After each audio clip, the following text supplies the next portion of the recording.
오늘 함께 은혜 나누실 말씀은 출애굽기 25장 8절부터 9절 말씀입니다. 내가 그들 중에 거할 성소를 그들을 시켜 나를 위하여 짓되 무릇 내가 내게 보이는 대로 장막의 식양과 그 기구의 식양을 따라 지을지니라. 아멘. 네, 오늘은 출애굽기 25장 8절부터 9절 말씀을 중심으로 하나님이 말씀하신 식양대로 지으라라는 제목으로 함께 은혜를 나누고자 합니다.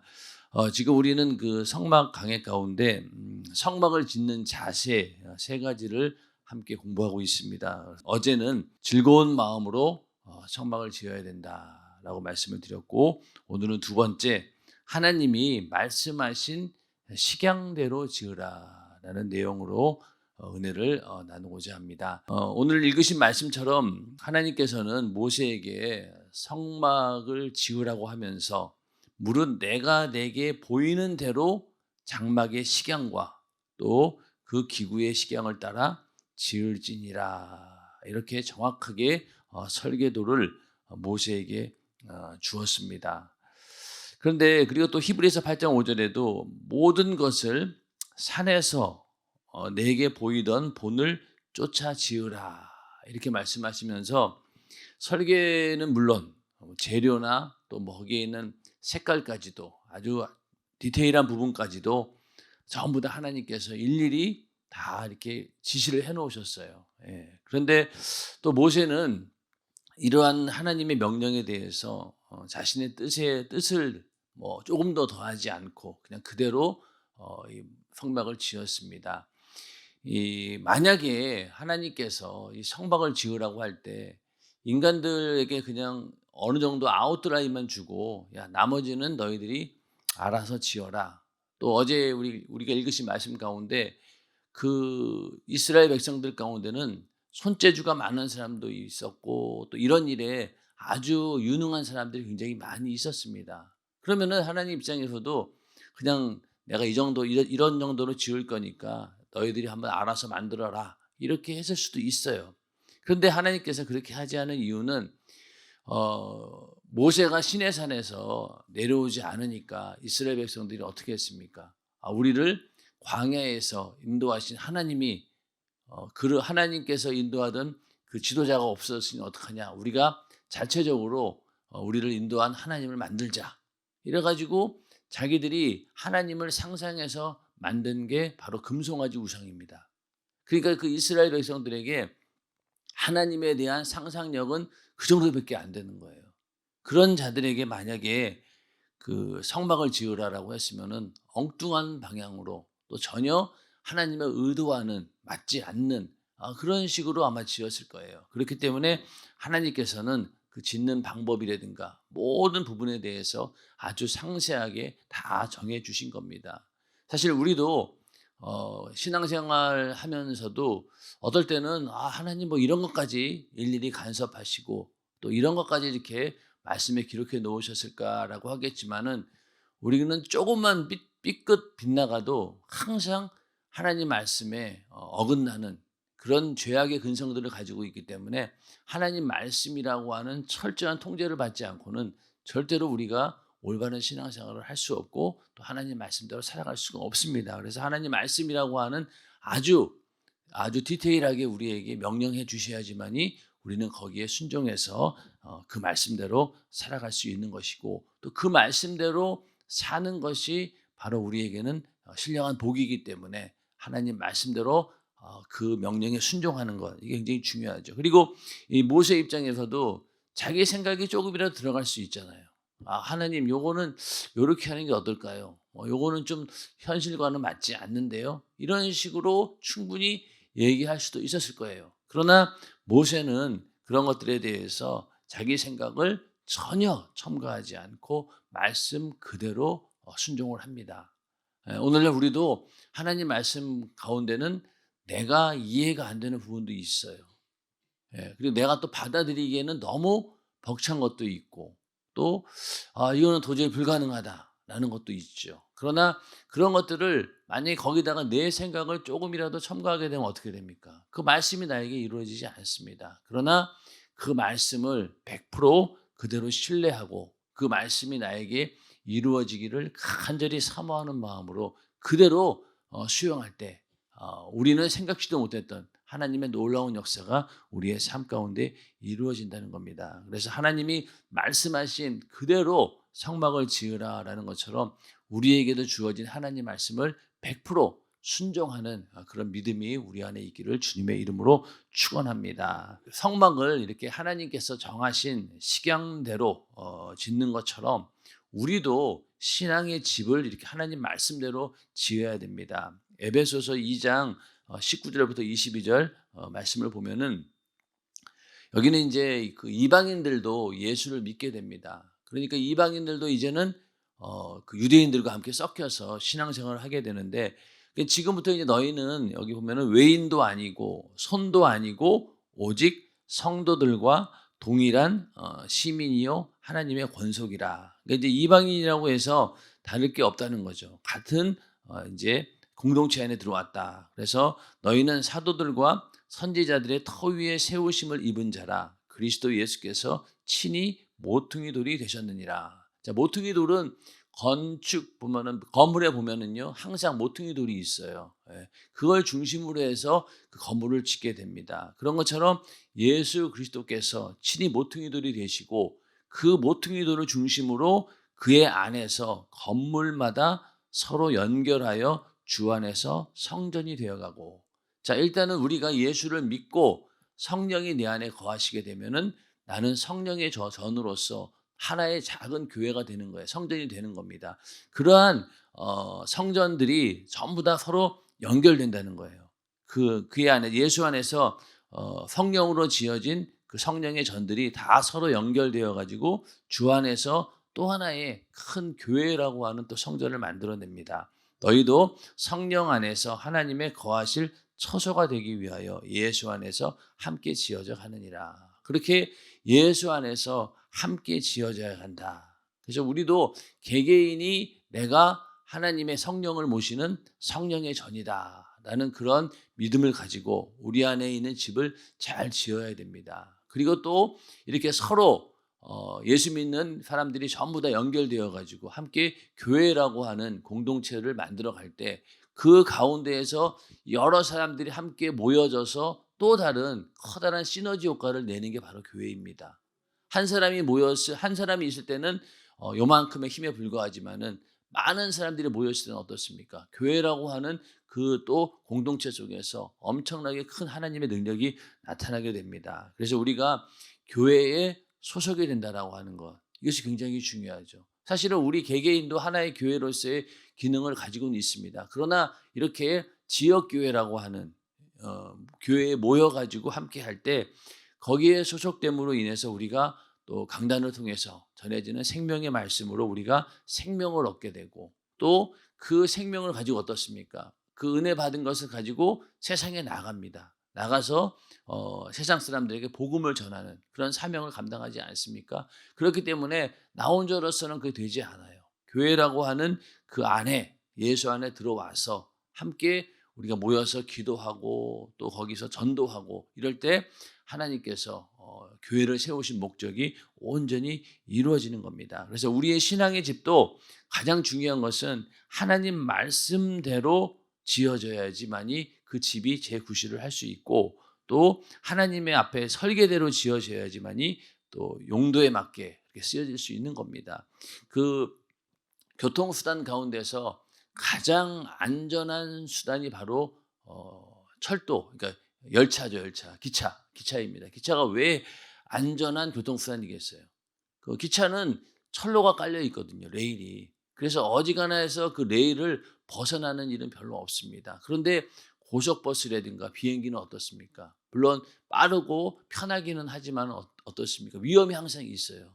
고속버스는 운전수가 졸거나 잘못하면은 막 전복해가지고 모두 죽을 수 있어요. 그러나 이 기차는 어지간해서 이 사고가 나지 않습니다. 왜 그럴까요? 그 레일을 따라서 그대로 가기 때문에 굉장히 안전한 거죠. 그런 것처럼 우리 인생도 이렇게 인생의 레일이 뭡니까? 바로 하나님 말씀이 만약에 우리 인생의 레일이 된다라고 하면은요, 절대 우리는 실수할 수가 없는 거예요. 그죠? 우리 마음대로 운전하려고 하다 보니까 막 사고도 나고 그러지만은 이 열차는 그냥 그 레일만 대로 그대로 가면 되는 거예요. 그래서 우리도 하나님 말씀이라고 하는 그 인생의 레일이 쫙 깔려져 있으면은 그냥 그대로만 가면 되는 겁니다. 그러면 안전한 거죠. 우리가 천국까지 가는 그 길이 안전하게 보장되는데 바로 그것이 이 하나님 말씀이라고 하는 그 레일을 까는 거죠. 거기에는 전혀 하나님의 의도대로 하나님께서 정하신 그대로 이렇게 그 길을 깔아야 된다는 거예요. 안 그러면은 열차도 전복이 되니까. 그래서 그것만 잘 깐다라고 하면은 인생의 레일을 하나님 말씀으로 잘 깐다라고 하면 우리 인생은 성공할 수 있고 또 천국까지 가는 길도 안전하게 보장이 됩니다. 그래서 우리가 하나님 말씀을 듣고 또 이렇게 와서 하나님 말씀의 은혜를 나누는 이유는 바로 그렇게 하나님 말씀으로 우리 인생의 레일을 깔기 위해서 그렇게 하는 것이죠. 그래야지만이 우리는 온전히 하나님 말씀대로 나를 지어질 수 있습니다. 그리고 또 이렇게 하나님의 말씀대로 지어진다라고 하는 것은요, 하나님께서 명령하신 그대로 그냥 우리가 지어져야 되는 거예요. 그런데 하나님께서 예를 들어서 직분을 줬어요. 2024년 한 해에. 근데 내 직분이 난 그게 마음에 안 들어. 나는 하나님 나는 이런 직분 감당할 능력도 없고 또 환경도 안 됩니다. 나는 이 직분 감당 못 하겠어요. 라고 한다면 어떻게 되겠어요? 하나님께서는 분명히 어떠한 목적을 가지고 2024년 한 해 나에게 이러한 사명을 주면서 이렇게 만들어져야지 네가 교회라고 하는 전체적인 그 집안에서 역할을 할 수 있다. 그런데 내가 만약에 못하겠다라고 하면 어떻게 되겠어요? 석가래 같은 게 하나 빠지거나 부품이 하나 잘못되면 어떻게 됩니까? 그 집이 다 무너지게 되는 거죠. 그래서 하나님께서 이런저런 요소마다 직분을 세우시고 그걸 우리에게 맡겨주셨습니다. 근데 거기서 내가 만약에 펑크 내면 어떻게 되는 거예요? 그 집 전체가 위험에 빠질 수 있다는 겁니다. 그래서 우리가 하나님께서 어떤 직분을 딱 주었을 때 나는 그것을 능히 감당할 수 있다라고 하나님께서 믿고 맡겨주신 거다라는 그런 믿음을 가지고 그 자리에 그 용도대로 딱 쓰임을 받아야 되는 겁니다. 그걸 만약에 거부한다라고 하면은 어떻게 보면은 자기 지위를 떠난 그 천사처럼 하나님의 말씀에 정면적으로 도전하는 명령에 도전하는 그런 자가 되는 것이죠. 그래서 우리는 하나님 앞에 내가 직분을 받는 순간 내가 하나님 앞에 설계가 되었구나. 이거는 빠지면 안 되는구나. 그런 믿음을 가지고 우리는 직분을 잘 감당해야 됩니다. 또 우리가 이 직분을 감당하면서 이렇게 사람들에게 드러나는 직분 또 담임 목사님에게 항상 이렇게 인정받을 수 있는 그런 직분만을 선호하는 사람들도 있어요. 그러다 보니까 앞에 나와서 많은 사람들에게 보여주는 그런 직분 그런 것들을 막 선호하고 또 보이지 않는 곳에서 충성하는 그런 직분은 아예 하려고 하지도 않는 그런 사람들도 있습니다. 그게 왜 그럴까요? 그냥 보여주는 거예요. 그게 좋은 거죠. 남 인정받고 그 인간적인 생각입니다. 그러나 묵묵히 아무도 알아주지 않는다 할지라도 거기서 순종하며 충성하는 사람들은 정말로 이 하나님께서 명령하신 대로 설계대로 나를 만들어가고 있는 사람입니다. 그런데 자꾸만 드러나는 일만 하려고 하는 사람들은 하나님께서 원하는 요소에 있는 건 아니죠. 자, 야구 방망이가 있으면은 그 야구 선수는 항상 어디를 잡습니까? 야구 방망이 보면은 그 손잡이를 잡잖아요. 그러면은 야구 방망이 입장에서는 어때요? 주인이 항상 나를 여기를 꼭 잡아주고 있기 때문에 난 정말로 거기 그 손잡이 부분에 있는 나는 정말로 귀한 존재야. 이러면서 뿌듯해할까요? 그렇지만은 야구 방망이의 역할은 어떻습니까? 주인은 거기를 잡고 있지만은 실제로 공을 때리는 곳은 어디입니까? 저 위에요. 두꺼운 부분. 그렇죠? 그렇기 때문에 이 야구 방망이 전체가 다 쓰임 받고 있는 것이지 손 잡고 있는 주인이 손을 잡고 있다라고 해서 거기가 귀한 부분은 아니라는 겁니다. 마찬가지로 교회의 직분도 어떤 경우에는 담임 목사님이 항상 신경을 쓰고 항상 서로 자주 만나는 그런 성도들도 직분도 있겠죠. 그러나 어떤 경우에는 담임 목사님이 전혀 관여하지 않는 것 같은 그런 부분도 있지 않습니까? 그렇다고 해서 내가 덜 중요한 직분을 갖고 있다. 이게 아니라는 거예요. 교회는 내가 이미 직분을 받는 순간 그 안에서 다 역할이 있고 하나님께서 맡겨주신 그 설계도대로 된 거예요.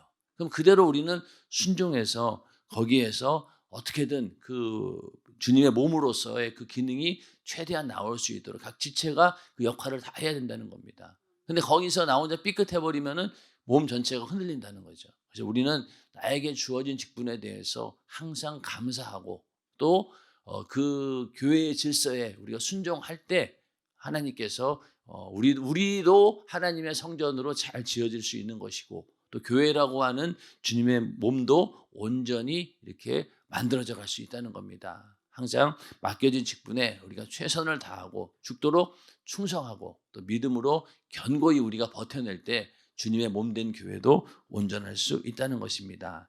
그래서 이렇게 우리는 하나님 앞에 하나님 말씀이라고 하는 그 설계도대로 잘 지어지고 또 용도에 맞게 쓰여져야 된다는 겁니다. 고린도전서 3장 10절부터 15절에 보면은 지혜로운 건축자 터를 닦아두는데 여러 가지 터가 있는데 우리는 어떤 터로 집을 지어야 되냐면 곧 예수 그리스도라고 하는 터 위에다가 집을 지어야 되는 거예요. 집을 짓는다라고 하는 것은 그 터 위에다가 여러 가지 건물을 세우듯이 우리의 기도도 또 우리의 예배도 우리의 충성도 또 우리의 전도도 모든 신앙생활을 이렇게 예수 그리스도라고 하는 터 위에다가 세워야 된다는 거예요.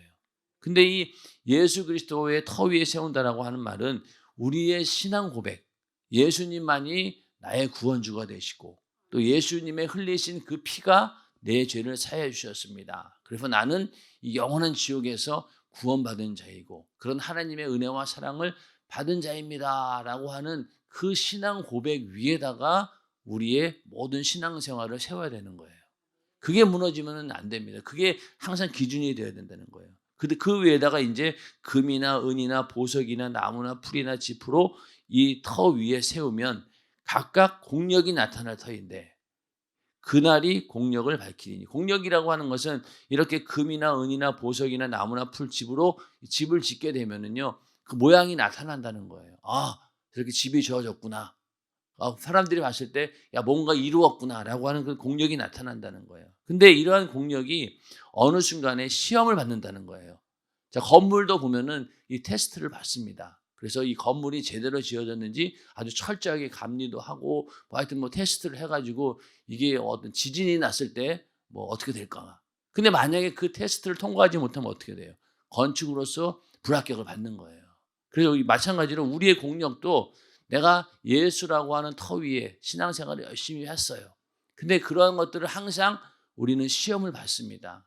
악한 마귀가 우리를 흔들어 놓기도 하고 또 우리 안에 있는 여러 가지 또 하나님 말씀을 또 불순종하면서 그러다 보니까 그러한 모든 시험 가운데서 그 공력이 그대로 살아있으면 남아있으면 되지만 만약에 무너진다라고 하면 다 이게 물거품이 돼버리는 거예요. 심지어는 갖고 있는 그 예수 그리스도라고 하는 터까지도 완전히 무너지는 경우가 있습니다. 평생 내가 집사로 또 뭐 장로로 권사로 신앙생활 열심히 했다고 했어요. 그런데 나중에 나이 들어서 아주 그 죽을 병에 걸린 거예요. 근데 병이 너무 고통스러우니까 하나님 나에게 왜 이런 고통을 주십니까? 라고 원망하다가 하나님 살아계시면 이럴 수 있습니까? 그러고 예수를 부인하고 그런 사람이 있지 않습니까? 그런 사람들은 어때요? 공력도 다 무너졌지만은 내 안에 있는 예수라고 하는 터까지도 완전히 싹 다 무너져 버린 거예요. 그러니 그 사람은 어떻게 되겠어요? 자기가 얻은 구원까지도 이제는 어떻게 될지 모른다는 거예요. 그래서 우리는 끝까지 예수라고 하는 그 터는 변하지 말아야 되는 거예요. 그래야지만이 여기 보면은 구원을 얻되 불 가운데서 얻는 아주 가까스로 십자가에 달려 예수님께서 옆에 달렸던 강도처럼 마지막에 그 신앙 고백으로 가까스로 구원받는 그 정도의 구원의 기회도 놓친다는 겁니다. 그래서 우리는 항상 예수 그리스도라고 하는 터 위에다가 금도, 은도, 보석, 나무풀 이런 것들로 계속 지어가지고 공력을 만들어내야 된다는 거예요. 이 집은 흔들리지 않아야 된다는 겁니다. 그리고 무너지면 안 된다는 거예요. 근데 이런 것들을 무너지게 하는 요소가 뭡니까? 육신에서 올라오는 생각, 육신의 생각으로 지은 신앙의 집은 언젠가 무너지겠죠. 왜? 육신의 생각은 사망이기 때문에. 그러니까 내 생각대로 지은 집은 무너집니다. 그리고 세상의 지식으로 만든 집도 결국 무너지죠. 왜? 세상 지식은 항상 변하기 때문에. 지금 맞는 세상의 지식도 세월 지나면은 더 좋은 이론이 나오고 그러면 이게 무너져 버리고 이게 바뀌는 거예요. 그러나 하나님 말씀만은 변하지 않습니다. 그래서 전지전능하고 영원한 하나님 말씀대로 나의 신앙의 집을 지은 사람은 절대로 무너지지 않는다는 겁니다. 그리고 또 우리가 이 신앙의 집을 지어가면서 내가 가지고 있는 잘못된 습관들을 먼저 다 이렇게 헐어버려야 된다는 거예요. 그래서 새롭게 하나님 말씀으로 내가 지어지기 위해서는 먼저 잘못된 것들을 다 헐어버려야 됩니다. 그래서 하나님 말씀에 반대되는 내 안에 있는 교만과 또 내 안에 있는 여러 가지 부정적인 것들 이런 것들을 싹 다 헐어버려야 된다는 겁니다. 예, 그게 만약에 취약점으로 있게 되면은 이게 우리의 집구실을 못하는 거예요. 어딘가 항상 누수가 나고 어디 하자가 생긴다는 겁니다. 그런 것들을 싹 다 우리가 고쳐내야 된다는 거죠. 그래서 우리가 이런 말도 하잖아요. 사람은 절대 고쳐서 못 쓴다. 저 사람 평생 저럴 거다. 이런다고 하지만은 그 어느 정도는 맞아요. 이 예수 믿고 정말로 성령이 충만해도 자기가 가지고 있는 근본적인 성품을 참 고치기가 쉽지는 않아요. 그런데 그나마 하나님께서 역사하시면 됩니다. 우리가 술, 담배 끊는 것처럼 우리 안에 있는 아주 못된 습관들 하나님 말씀으로 성령 충만함으로 고칠 수 있는 거예요. 그러니까 우리가 희망이 있죠. 그러니까 어떤 경우에 야, 저 사람이 저렇게 변했네 라고 하는 이유가 무엇입니까? 하나님께서는 하신다는 거예요. 그래서 우리 안에 있는 그런 나쁜 습관들을 싹 다 버려야 된다는 겁니다. 내 힘으로는 할 수 없기에 성령의 능력을 의지해서 어떻게든 그걸 완전히 무너뜨리고 깨끗이 비워내야지만이 우리는 하나님께서 지으시는 온전한 그런 집을 지을 수 있는 것이죠. 그래서 내 상식과 지식으로 지은 집은 전부 다 무너뜨리고 또 하나님 말씀대로 견고하게 지어져야지만이 성령이 거하시는 거룩한 성전이 될 수 있습니다. 그래서 아무쪼록 우리가 하나님 말씀대로 내 안에 이 성령의 전을 잘 관리하고 가꾸고 또 보존해서 늘 성령께서 제한 없이 일하시는 그런 성령의 전이 되기를 주님의 이름으로 축원합니다. 또 하나님께서는 그 아브라함에게 나의 친구라고 이렇게 말씀하셨고 또 너희가 나의 명하는 대로 행하면 곧 나의 친구라 이렇게 말씀하고 있습니다. 친구라고 하는 것은요 공통된 가치를 가진 자들이죠. 그러니까 너와 나가 친구다 그러면은요 같은 나이거나 또 같이 공감할 수 있는 그런 가치관이 같을 때 그럴 때 우리는 친구라고 하죠. 그러니까 하나님께서 우리 보고 친구라고 했다라고 하는 것은요 공통된 가치가 있다는 거예요. 그게 바로 뭘까요? 하나님 말씀이죠. 하나님 말씀이라고 하는 공통된 가치 안에 있을 때 우리는 친구가 될 수 있는 거예요. 주님이 나의 친구라고 했을 때는 그런 공통된 가치를 가져야 되는데 그게 바로 하나님 말씀입니다. 그래서 그 말씀이라고 하는 그 견고한 믿음이 있을 때만이 우리는 주님의 친구가 될 수 있는 거예요. 함부로 친구가 되는 건 아니에요. 전혀 생각도 맞지 않고 그런 사람하고는 친구가 안 되잖아요. 뭔가 통하는 게 있어야 되잖아요. 그 통하는 게 바로 뭐냐? 하나님 말씀입니다. 그래서 하나님 말씀대로 사는 그런 견고한 믿음을 가진 자, 그를 하나님께서는 친구로 여기시고 동등된 입장에서 우리를 함께 사역을 하신다는 거예요. 그래서 우리가 주님과 함께하기를 원한다라고 하면은 우리는 항상 하나님 말씀대로 하나님과 동일한 그런 가치를 가지고 있어야 된다는 겁니다. 그래서 이렇게 견고한 믿음의 집을 짓는 목적은요 성령을 우리 안에 모시기 위함이에요. 성령께서 우리 안에서 온전히 그 집을 잘 지어갈 수 있도록 나를 내어놓는 겁니다. 그리고 내 영혼도 그 안에서 살 때 우리는 행복한 거죠. 성령과 함께 있을 때 우리는 가장 행복해야 되고 또 즐거워해야 되고 또 기쁨이 넘쳐야 된다는 겁니다. 그래서 성령 충만함을 위해서 끊임없이 기도하는 이유도 바로 내가 그 안에 살고 있는 것이 행복하기 때문에. 근데 만약에 육신의 삶을 사는 것이 더 행복하다. 그러면은 그 사람은 육신의 사람인 거예요. 그러나 성령과 함께 있는 것이 행복하다. 그러면 우리는 성령의 사람이라는 거죠. 그래서 우리가 주님과 영원히 사는 집을 우리는 짓고 있는 것이다. 그래서 여기에는 절대로 실수가 없어야 되는데 바로 그 실수를 줄이는 최선의 방법은 바로 하나님 말씀으로 그 집을 잘 짓는 겁니다. 그래서 우리가 성령이 충만하면 충만할수록 하나님 말씀이 더 우리 막 심령 속에 더 새겨지는 거죠. 그래서 성령 충만할 때 성경을 읽으면은 그 성경이 정말로 살아 운동력이 있는 말씀으로 나를 이렇게 이끌어 갑니다. 그렇기 때문에 성령 충만함, 하나님 말씀으로 우리는 이렇게 하나님이 주신 그 집을 거룩하게 지어야 되는 것입니다. 누가복음에 나오는 부자와 나사로의 이야기도 결국에 가서는요, 이 부자는 자기 의지대로 집을 지은 거예요. 내가 아브라함의 자녀라고 하는 그런 선민의식, 또 율법도 알았어요. 아브라함을 아버지라고 불렀으니까. 그런데 형식적이고 외식적인 그런 삶을 살았던 거죠. 그 안에 하나님을 진정으로 모시는 그런 마음은 없었던 거예요. 그러다 보니까 그 집은 불타버렸고 결국 그 결과가 영원한 지옥이었던 거죠. 그러나 거지 나사로는, 물론 성경에는 구체적으로 나사로가 어떻게 살았는지에 대해서는 나오지 않았지만은 결과로 봤을 때 그는 영원히 썩지 않는 신령한 집이 있었다는 거예요.